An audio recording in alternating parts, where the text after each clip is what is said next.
Constitution states. Oh, the Article 5?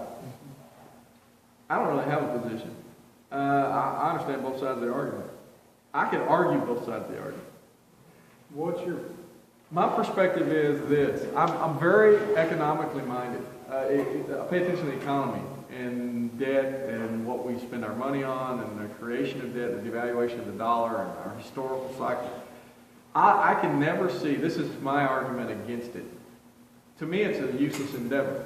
Because by the time you actually got 2/3 of the states to request it, got it implemented, located, and everybody there, and they made their proposals, and they got through arguing that, and you actually had a proposal that came out of it.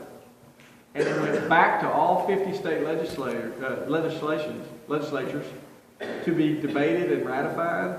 By the time you got through this whole process and had 3/4 of the states who ratified it, and it went back to Congress to be implemented as an amendment, we'll be broke. We'll have collapsed from debt. But I got a second follow-up question. Well, the flip side of that argument is this, and it's a true argument. If you are, I had it posed to me by Dr. Kevin Goodsman this way, and it was the clearest. He wrote James Madison and Making of America. The guy's the smartest constitutional lawyer, historian I've ever met. He said, if you are unwilling to use the mechanism provided us in the Constitution by George Mason to rein in an out-of-control, unlimited national government, tyrannical national government, then you necessarily give your sanction to the out-of-control, tyrannical government you have today. So if you're unwilling to use that weapon, that mechanism, then you get what you get.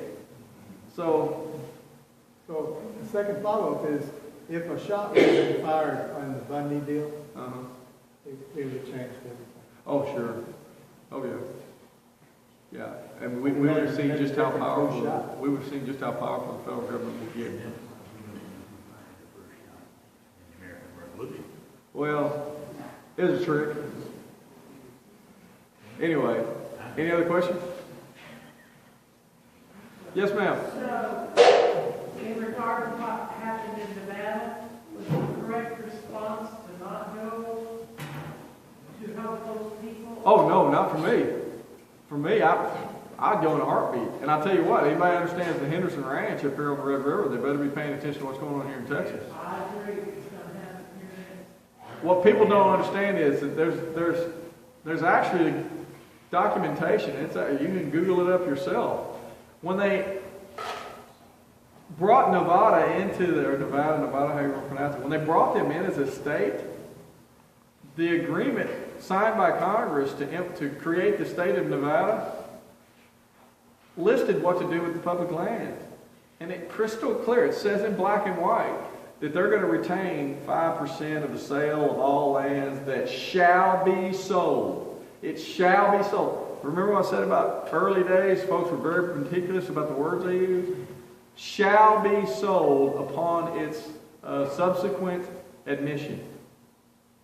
So why have they been holding on to this land all this time? They're not supposed to own it.